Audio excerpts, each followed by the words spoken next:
Hi friends, এখন আমি সর্ষে ইলিশ করেছি। সর্ষে ইলিশ কীভাবে করেছি, আমি একটা 500 গ্রাম ওজনের ইলিশ মাছ নিয়ে এসেছি। মাথা লেজ কেটে বাদ দিয়ে আঁশ ছাড়িয়ে ভালো করে নুন হলুদ দিয়ে ধুয়েছি।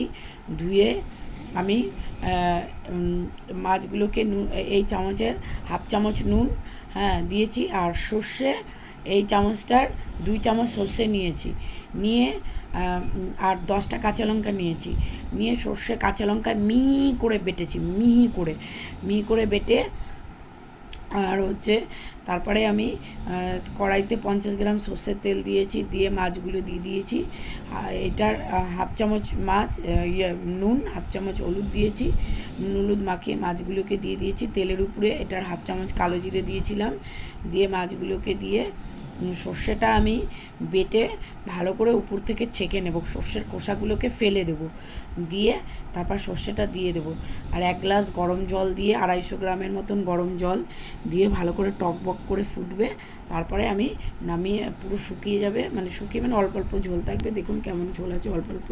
আর 5টা কাঁচা লঙ্কা চিড়ে দিয়েছি। এইভাবে রান্না করে দেখবেন, রান্নাটা খুব টেস্ট হয়।